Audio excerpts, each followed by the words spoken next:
Bonjour, suite à ma dernière vidéo, je vous retrouve pour vous parler aujourd'hui de mon accouchement et plus précisément de tout, même des quelques jours avant l'accouchement, puisque vous allez voir, tout est lié.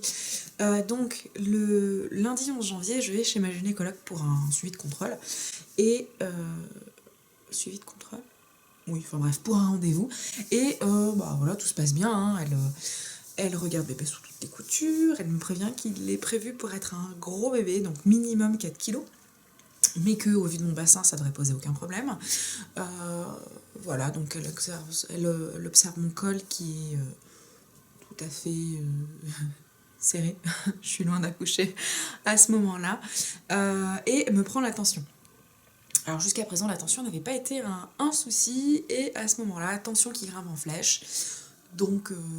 Bon, elle me garde une petite demi-heure de plus le temps de faire descendre la tension et je quitte le cabinet normalement. Voilà, elle n'est pas plus inquiète que ça. Donc je quitte le cabinet, je fais mes petites choses, mon petit shopping, ma petite vie et ainsi de suite. Et cette journée se passe on ne peut mieux. Dans la soirée de mercredi de la même semaine, je me sens pas très bien, j'ai le ventre tout dur, si bien que j'arrive pas à savoir si j'ai des contractions ou pas, dans le sens où une contraction, ça se contracte et ça se décontracte, et moi j'avais le sentiment d'être contractée tout le temps en fait. Et donc du coup, c'était bizarre, enfin je savais pas si je travaillais ou pas, qu'est-ce que c'était, j'avais vraiment le ventre tout dur. Oui, je tourne la tête puisqu'Oscar dort juste à côté de moi, et quand il bouge ou qu'il fait du bruit, forcément je vérifie. Donc du coup, qu'est-ce que je disais ? Oui, du coup, je sais pas vraiment si ce sont des contractions ou pas, donc j'essaye quand même de me détendre, je fais du ballon, je marche, voilà, tout ce qu'on m'a appris pendant les cours de sage-femme, et ça fait rien.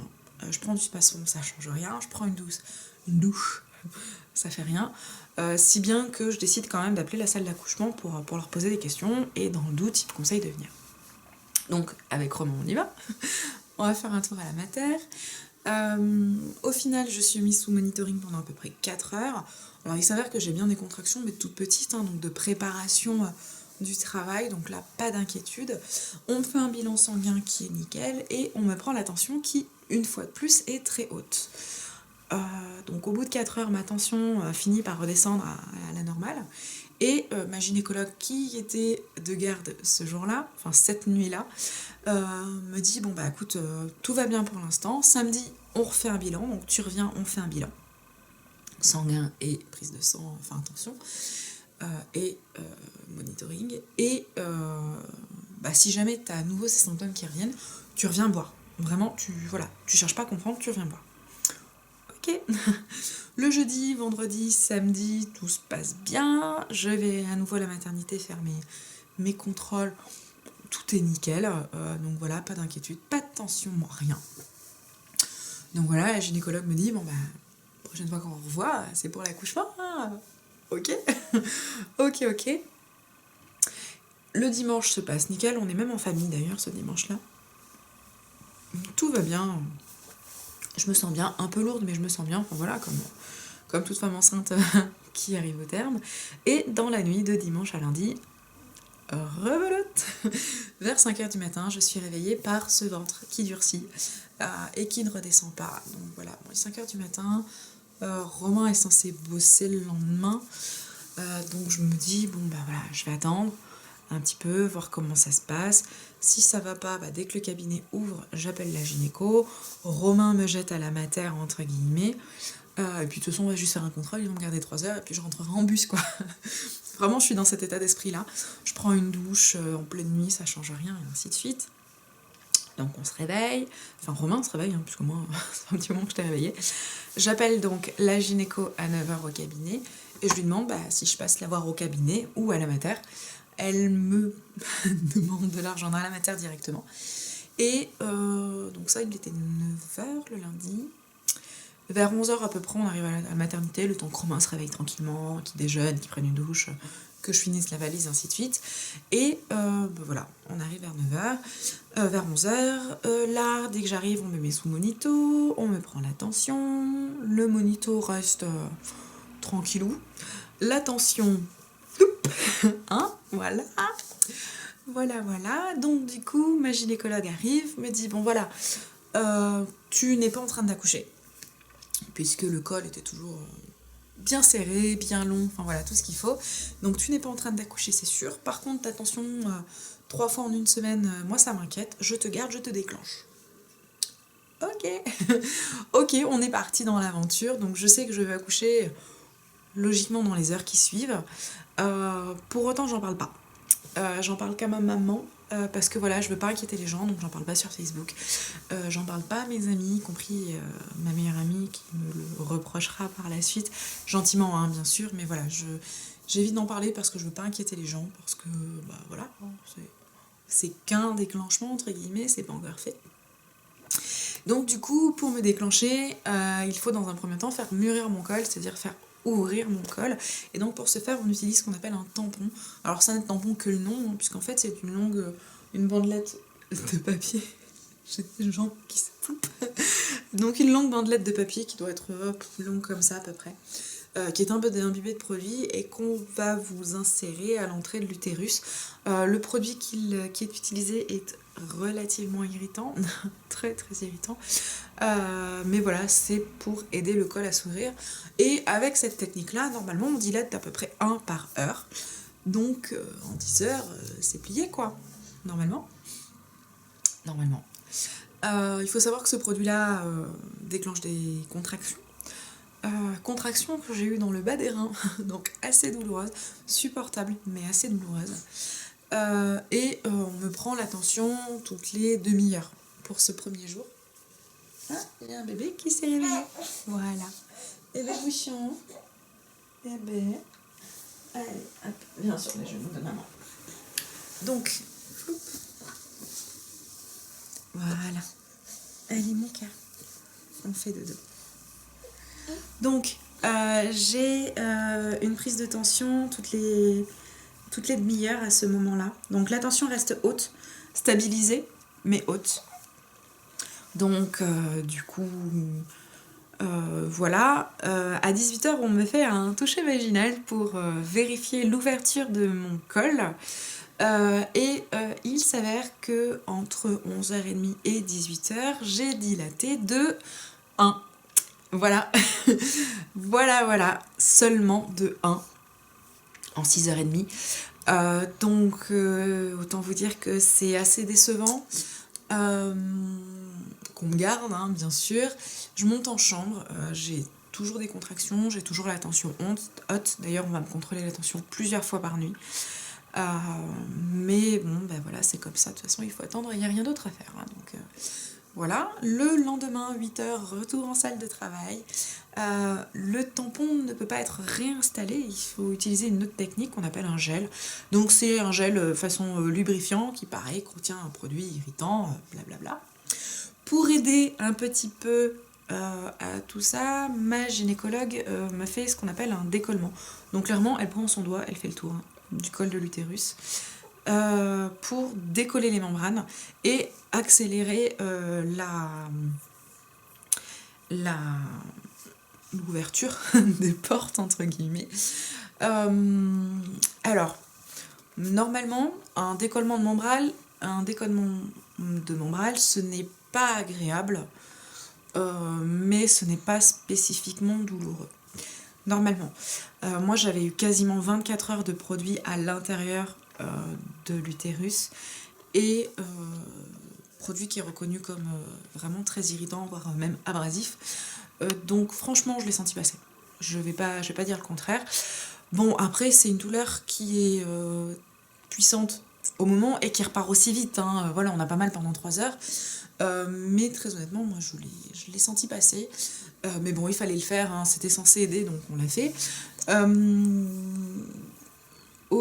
À la fin de la seconde journée, donc le mardi soir, toujours hein, la prise de tension, hein, ça, vous avez suivi. Le mardi soir, je suis à 2. Voilà, donc les portes ne veulent pas s'ouvrir concrètement, malgré le ballon, malgré la marche, malgré les contractions, malgré les produits, malgré le décollement, il n'y a rien qui fonctionne. Enfin, ou très peu. Donc voilà, là le mardi soir, déjà je suis fatiguée, parce que ça fait 2 jours où je dors quasiment pas. où je mange quasiment pas, hein, parce que pas de petit déjeuner, pas de repas de midi, pas de collection. J'ai juste un plateau le soir. Donc bon, j'ai un peu faim quand même, je suis assez fatiguée et surtout je me sens mais complètement impuissante, inefficace, j'ai le sentiment de servir à rien puisque je ne dilate pas.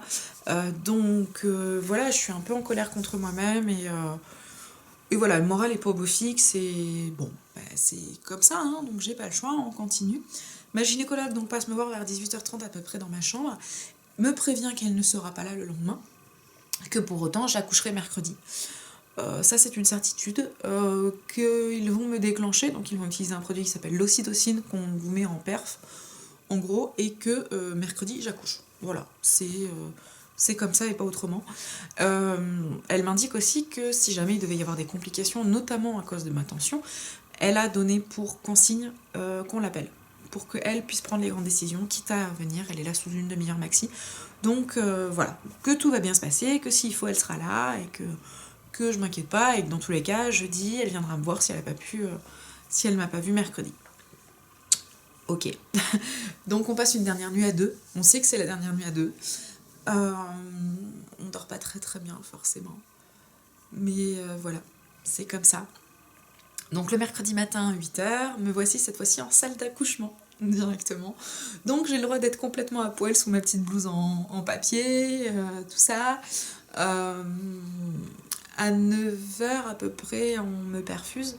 Donc on me donne l'ocytocine. Là à nouveau j'ai des contractions, mais elles sont moins douloureuses que les 2 jours précédents. Alors je sais pas pourquoi, j'ai pas pensé à poser la question, mais j'ai l'impression de mieux les supporter. La grande déception de Romain, qui a l'impression du coup que le produit fait moins effet. Toujours sous monitoring, toujours sous tension. La tension est toujours très haute, donc on me donne des cachets pour m'aider à faire baisser la tension, qui ne fonctionne pas, hein, clairement. À midi, on me fait un nouveau toucher vaginal et il s'avère que j'ai dilaté de 0,5 sur toute la matinée. Donc là, ça commence à les inquiéter un petit peu. Forcément, au bout de 2 jours et demi, il serait temps. Ce qui fait que à midi, ils décident de mettre sous péridurale et de rompre la poche des os.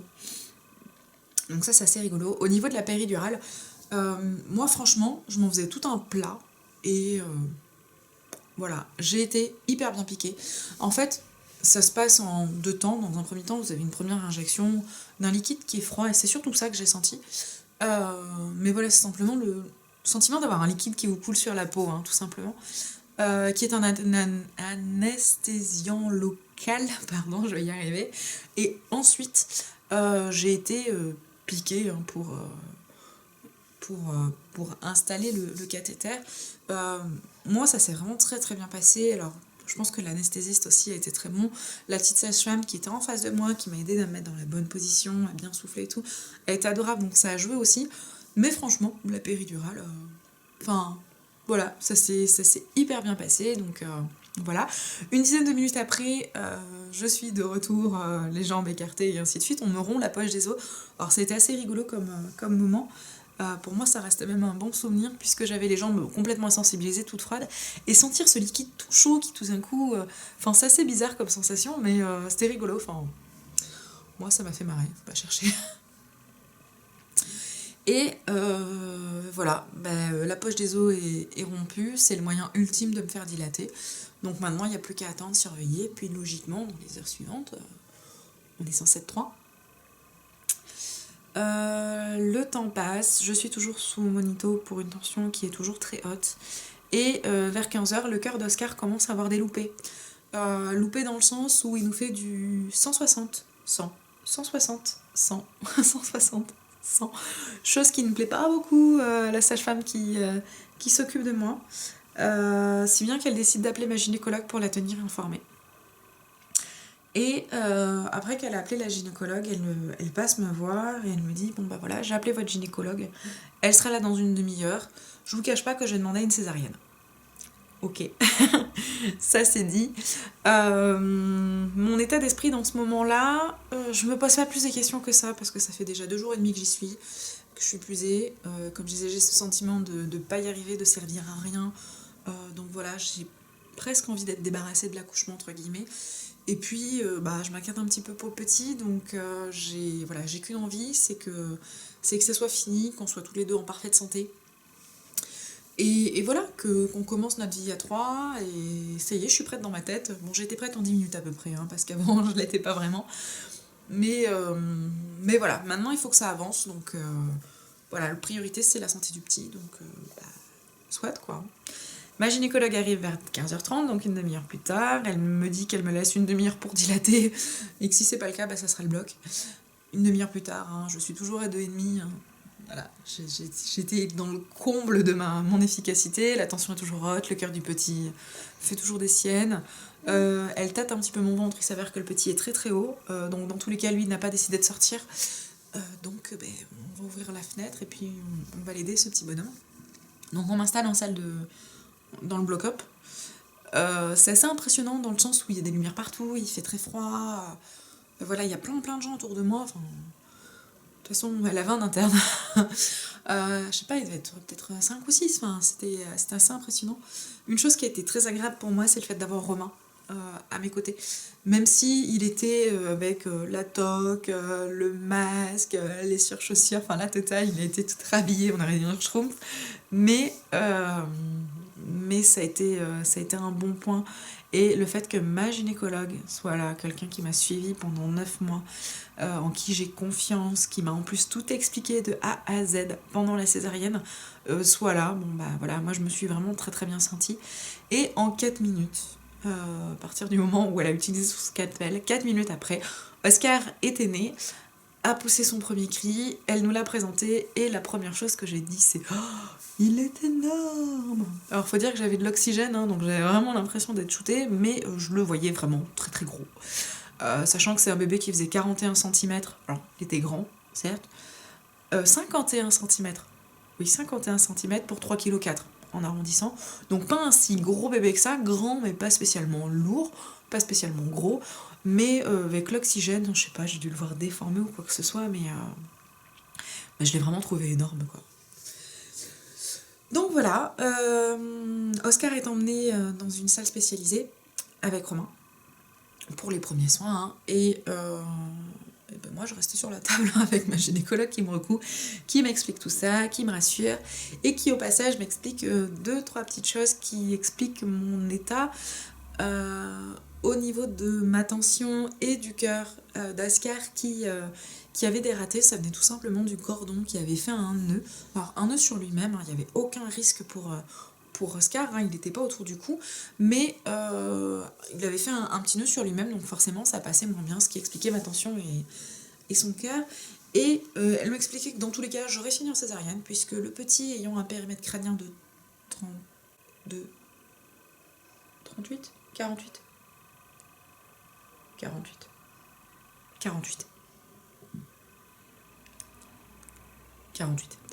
je crois.